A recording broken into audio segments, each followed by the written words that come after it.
Olá, assombrados! Eu sou a Ana Paula e vou contar vários relatos para vocês nesta coletânea de relatos de hoje. E aí, tudo bem? Espero que esteja tudo bem. Não se esqueça de deixar o seu like neste vídeo e não se esqueça de fazer aquela visitinha à nossa loja virtual, a lojaassombrada.com.br, onde você vai encontrar camisetas, bonés, canecas, moletons, o nosso livro, o livro Assombrado, a história do canal e também do casal assombrado. Livro top, que tá com frete grátis para todo o Brasil. Aproveita, dá aquela fuçadinha na loja assombrada. E vamos que vamos aqui com o primeiro relato desta coletânea de relatos de hoje. E o primeiro relato é o seguinte: Orbis. É um moço que nos conta. Eu já era adulto e uma vizinha minha que frequentava cultos evangélicos comentava comigo sobre as sessões de orações de madrugada num tal morro, ou monte, né? Como eles diziam. Ela me contava sobre aparições de luzes, comprovando, segundo ela, a presença do Espírito Santo respondendo às orações. Num misto de curiosidade e de pesquisa, eu quis conferir essas tais luzes e pedi a ela que me levasse no próximo culto no tal morro. Chegando lá, as pessoas se espalharam pela mata para orar. Minha vizinha estendeu uma toalha sobre o chão de terra, ajoelhou-se e começou a orar. Aproveitei o momento para também orar, a fim de entrar em sintonia com o local, mas sempre observando ao redor, esperando pelas tais luzes. Num dado momento, minha vizinha me chamou, mostrando-me no chão algumas folhas secas de eucalipto, porém, pasmem, iluminadas com um brilho fosforescente esverdeado próprio. Ela levantou uma ponta da toalha, o que revelou mais algumas folhas brilhantes ali onde ela orava. Peguei as folhas na mão, eu olhava, esfregava os olhos, tornava a olhar. Não eram muitas, mas o suficiente para eu sair dali à procura de mais folhas iluminadas. Era de madrugada, estava escuro, mas não escuro total. E dava para ver as pessoas espalhadas pela mata, algumas sozinhas, outras em pequenos grupos de oração. Procurei e comecei a ver mais folhas com brilho próprio, o que me deixava cada vez mais intrigado. Até que de repente eu vi luzes a movimentar-se num voo próprio. Eu esfregava os olhos para focar melhor e fazer uma avaliação o mais precisa possível do que eu estava vendo. Dependendo da distância ali de mim, que poderia ser de uns 4 a 10 metros, a esfera brilhante, com a luminescência de um abajur, poderia ser assim, do tamanho de uma bola de ping-pong ou talvez de uma laranja, dependendo ali da distância que estivesse. Eu observava com extrema atenção o movimento, pois poderia me enganar, tratando-se apenas de algum inseto luminescente, mas não era o caso, pois os movimentos, apesar de aleatórios, não descreviam a aleatoriedade do voo dos insetos e nem tinham a mesma velocidade também. Também não flutuavam, lentas no ar como bolhas de sabão, por exemplo. Elas iam de uma direção a outra numa certa coerência de movimentos. Para dar uma ideia melhor na descrição desses movimentos, mais ou menos como peixes num grande aquário fariam. Então acho que era tipo, vinha pra lá, fazia assim, sabe? Eu me apalpava para ter certeza que não estava sonhando. Eu sequer estava sob efeito de qualquer droga ou bebida, jamais experimentei nenhuma nem outra bebida alcoólica, né? Até hoje, aquela visão me intriga e após o advento da internet, fui pesquisar para ver se encontrava alguma explicação. E o mais próximo que encontrei foram orbes.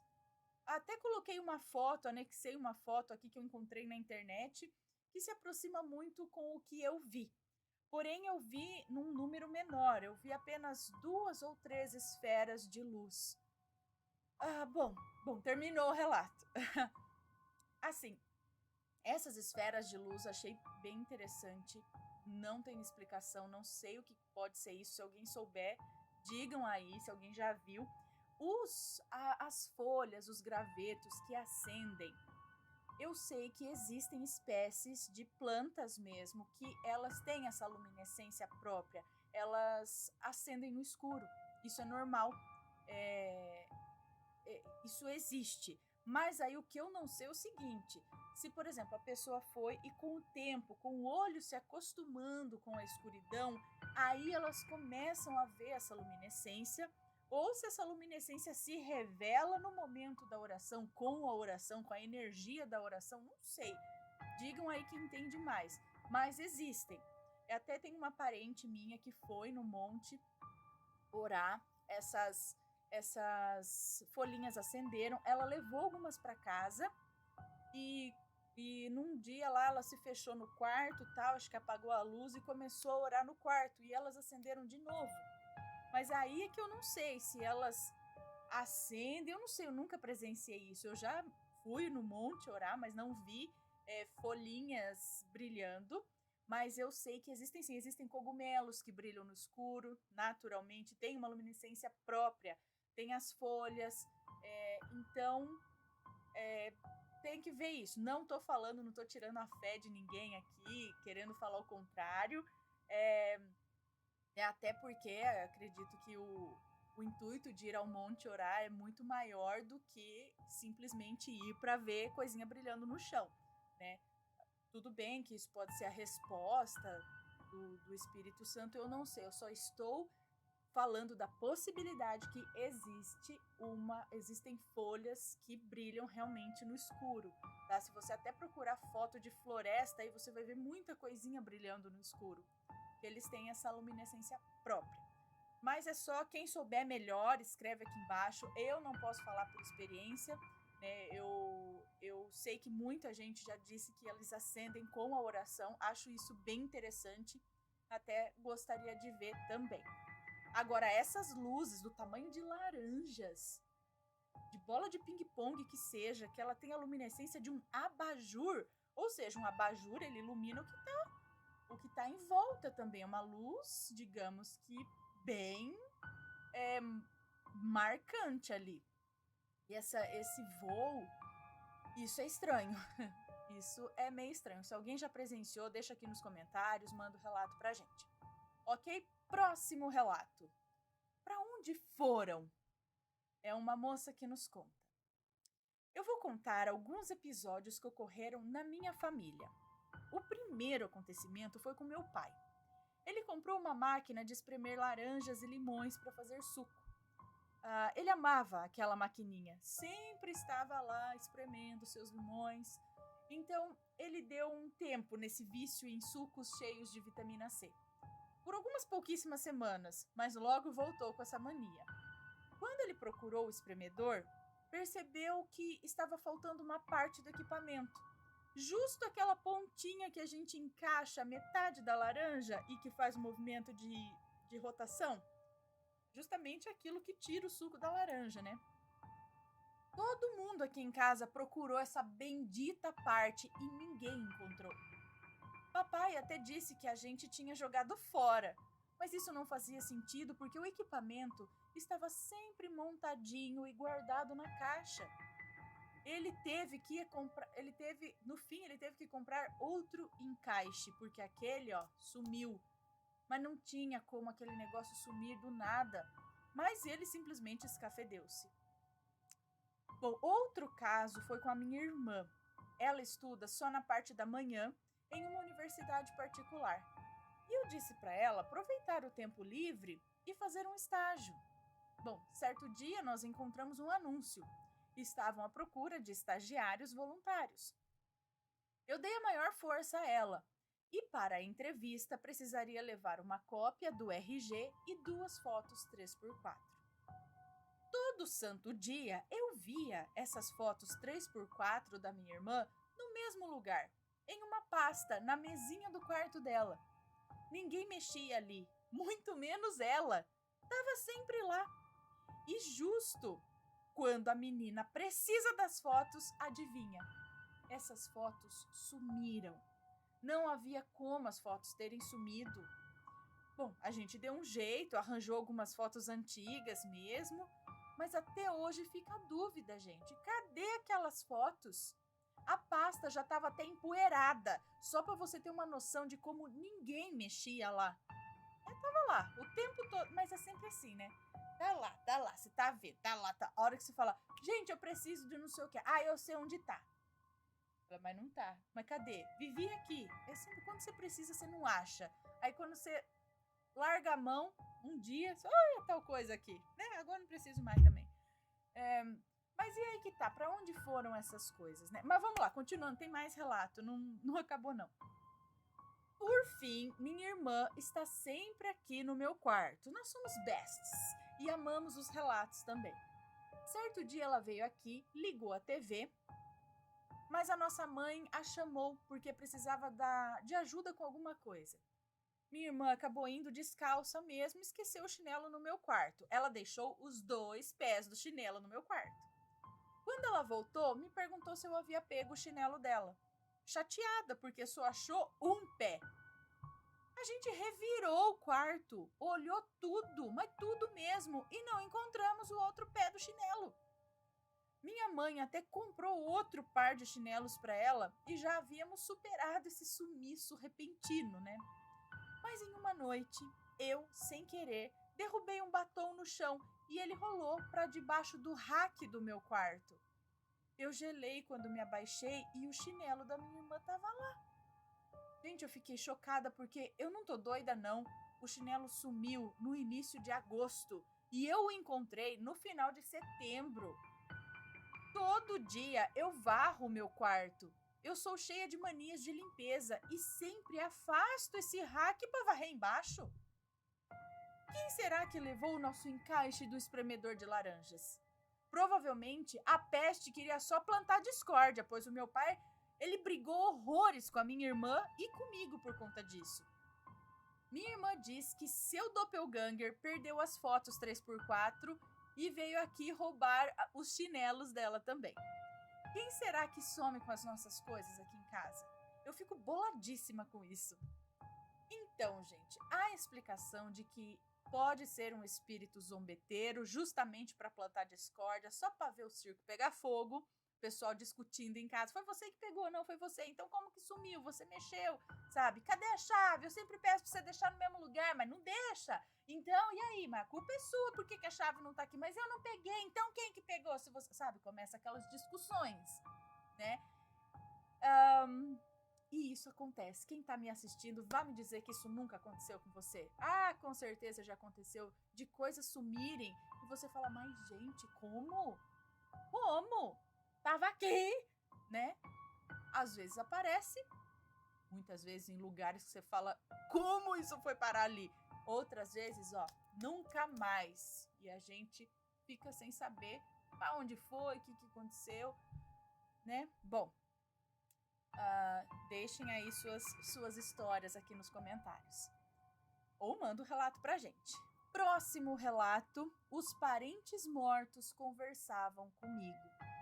É uma moça que nos conta.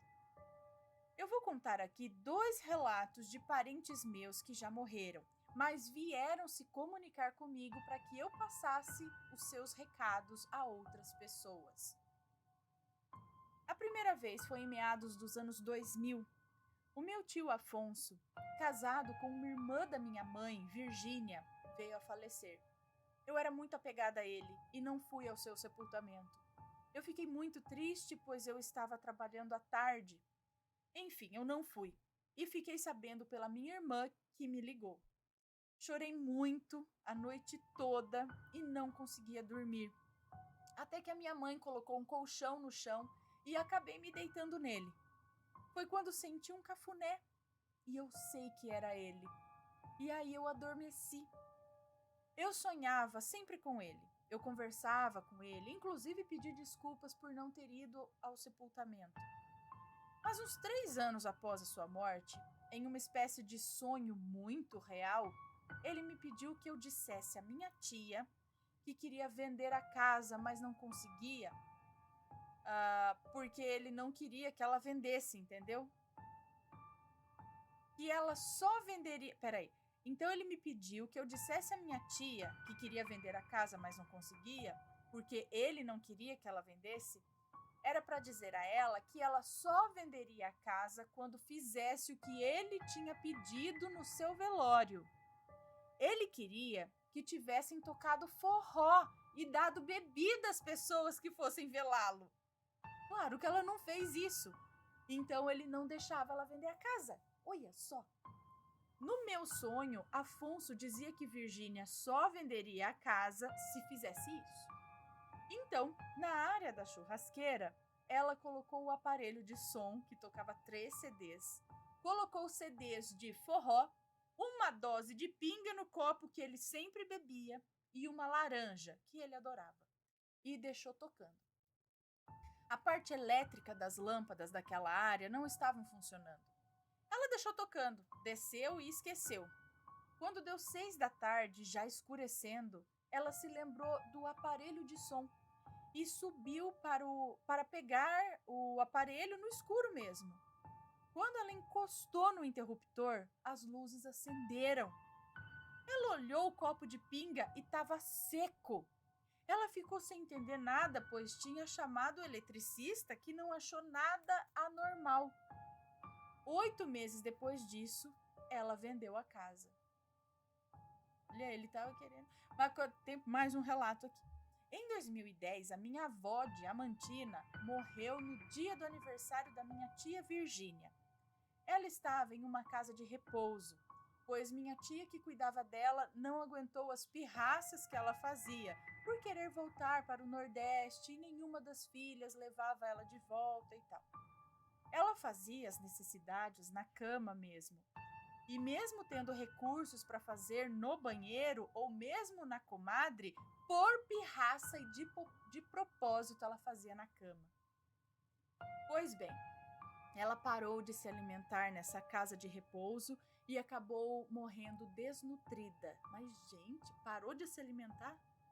Pois, bom, após sua morte, minha avó, Diamantina, sempre me pedia que eu desse recados às minhas tias e à minha mãe, que só ia ter paz quando seus restos mortais fossem levados para a cidade natal dela.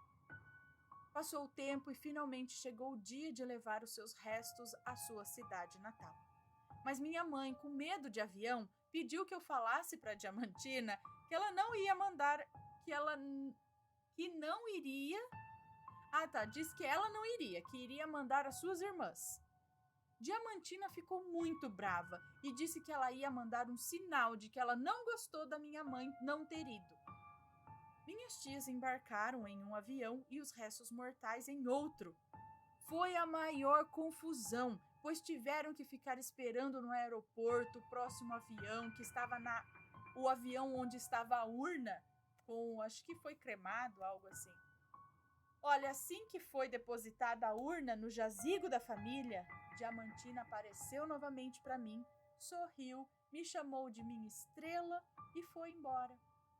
Tive que fazer um ebode morto para que eles parassem de me usar para se comunicar, porque, tenha paciência. Brincadeira, ela não falou isso. Mas tive que fazer um ebode morto para que eles parassem de me usar para se comunicar.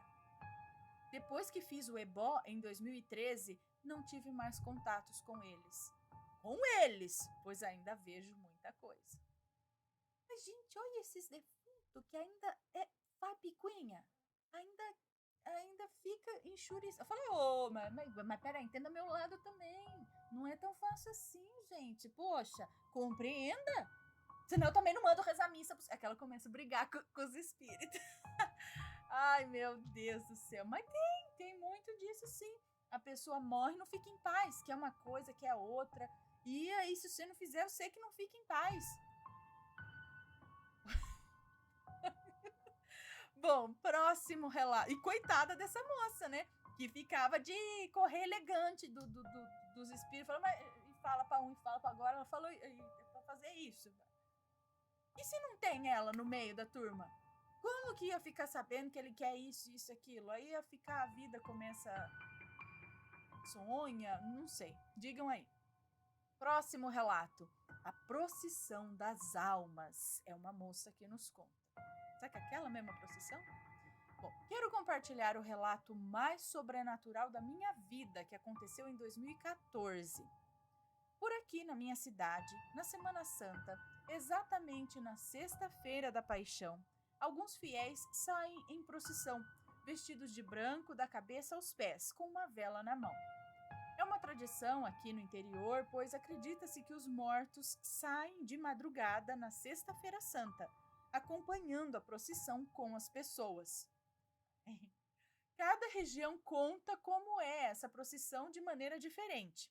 Aqui eu vou contar o que nós acreditamos em nossa cidade. Deixa eu só ver se está tudo certo aqui com a gravação. Na nossa cidade, onde estou? Ok. Na época, eu e minha família éramos evangélicos e não acreditávamos nessas coisas. Então, na Sexta-feira da Paixão de madrugada, nos encontrávamos dormindo. E de repente escutamos algumas vozes bem ao longe. E aos poucos as cantorias e vozes foram se aproximando cada vez mais.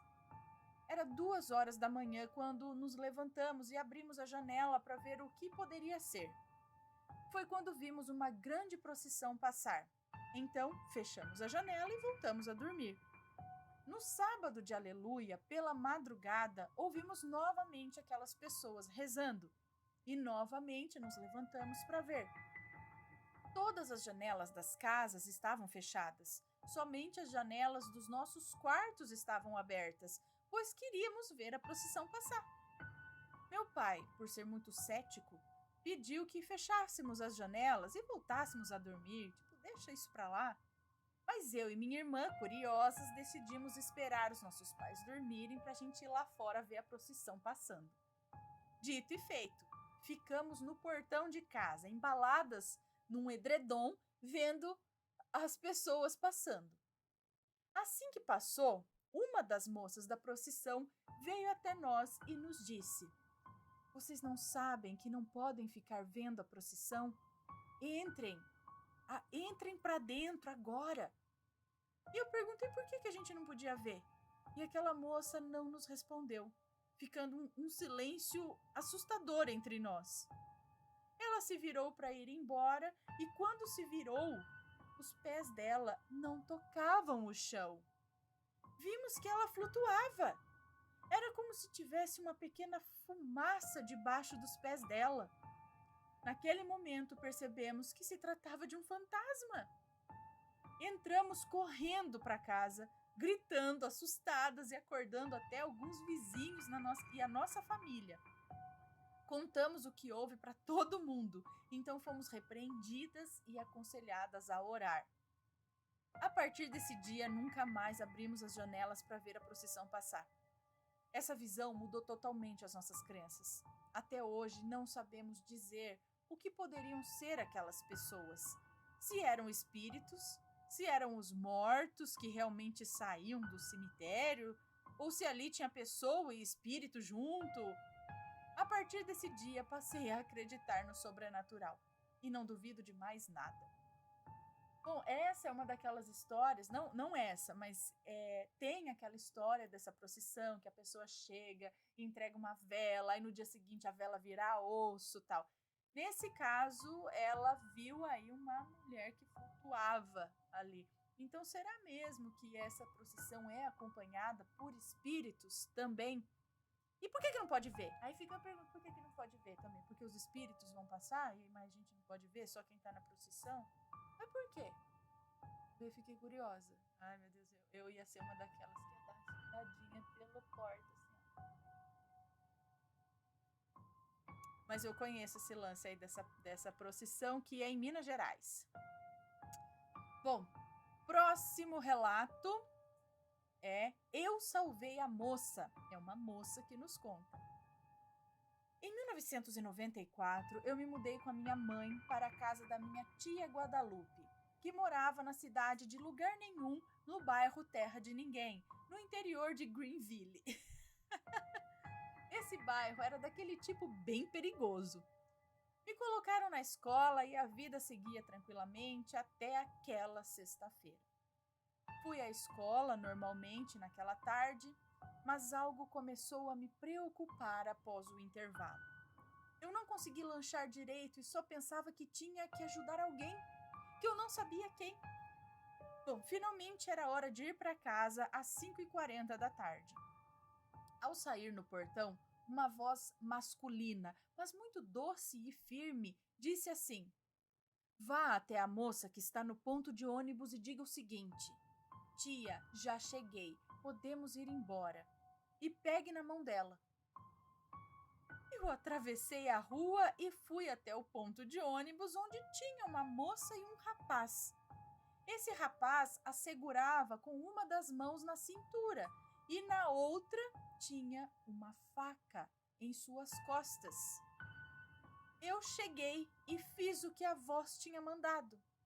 Quando o rapaz olhou para mim, parecia que ele tinha visto o demônio em pessoa, porque ele saiu correndo e até perdeu o chinelo que estava usando. Então a moça se abaixou e me beijou no rosto e, chorando, disse que eu salvei a vida dela. Nessa hora, minha mãe, que tinha se atrasado para me pegar, chegou. Ela viu aquela cena e foi correndo até a moça e eu, que estava ali, querendo saber o que estava acontecendo. A moça logo disse a ela: "Sua filha é o meu anjo. Ela me salvou daquele bandido, que vá saber o que é que queria fazer com ela, né? Porque se fosse roubar, já tinha roubado." Até hoje tenho contato com essa moça que eu ajudei sem conhecer. E ela sempre me pergunta se eu tenho algo para dizer sobre ela. Às vezes vejo algo e conto a ela. Até hoje fico pensando o que será que o rapaz viu e por que eu ouvi aquela voz. Olha, dessa vez isso eu nunca tinha visto usando uma pessoa normal, porque eu sempre achava que era um anjo que chegava e sumia em forma de gente normal, mas para o agressor, o tal, ele se mostra, né, como algo horrível, mas para a vítima se mostra como algo amigável. Mas nesse caso usou uma moça, uma pessoa normal, não um anjo que se materializou e se apresentou assim assado. Mas aquela voz, aquela, né, usou, falou: "Você vai ali e faz isso." Mas mostrou para aquele bandido algo aterrorizante. Eu fico curiosa. Não quero ver não. Mas o que será que esse povo vê? Mas acho muito bem feito. Por mais situações como essa, né? Dá fazer correr. Próximo e último relato desta coletânea: o mistério do milharal. Gente, milharal é sempre assombrado também, né, gente? Você vê milharal, sempre filme de terror no milharal. Vamos ver aqui, ó, é um moço que nos conta. Esse pequeno relato é de algo que ocorreu com o meu cunhado. Uns 17 anos atrás, morávamos em um sítio e a minha irmã começou a namorar o meu cunhado, Tomás, que morava na fazenda vizinha.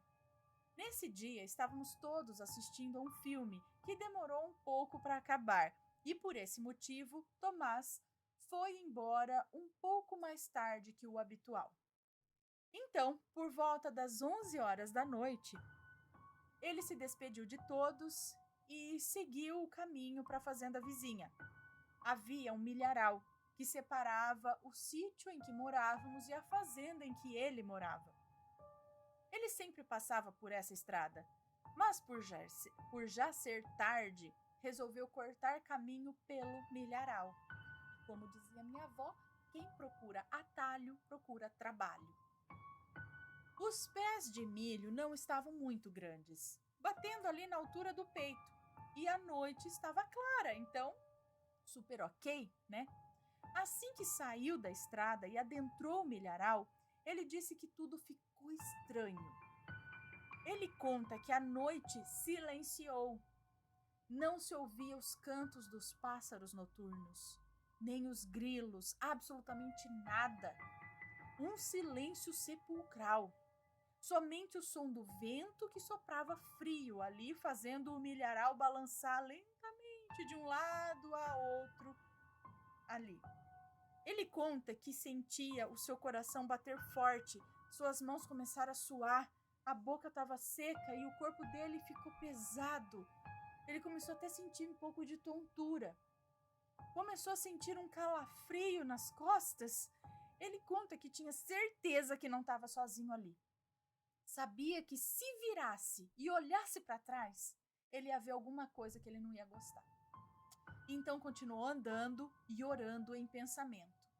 Seu estômago embrulhava e sua cabeça chegava a doer. Parecia que algo ou alguém estava andando bem coladinho atrás dele e que iria tocar as suas costas a qualquer momento.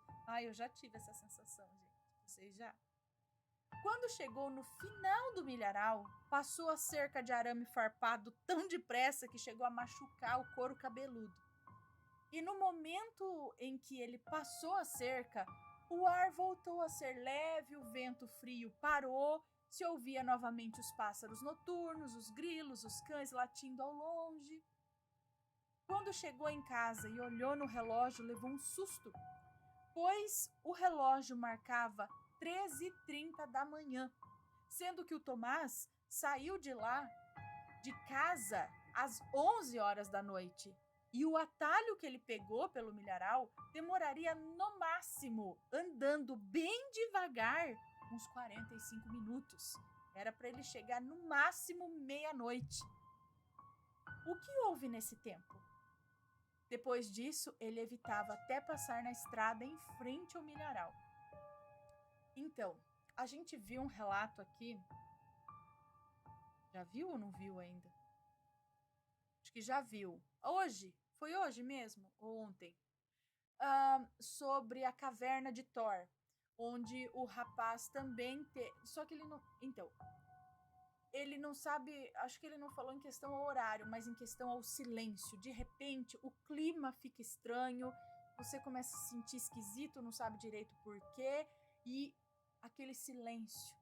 Isso é característica, pelo que eu tenho visto, de lapso de tempo, e aí, no caso aqui, tem essa perda aí. O que aconteceu nesse tempo? Como que demorou tanto? Né? Então, o que acontece? Será que a pessoa acaba indo para uma outra dimensão? Será que ele foi raptado e apagou isso da memória? Abduzido? Não sei. Deixem aí suas opiniões nos comentários. E também, se tem uma história parecida, manda o relato pra gente. Eu lembro de uma vez que me deu uma enxaqueca. Eu tava com muita dor de cabeça e enxaqueca mesmo. E deitei um pouco, pedi pro Matheus, cuida das crianças, eu vou deitar. Aí deitei no quarto ali, quieta, no escuro.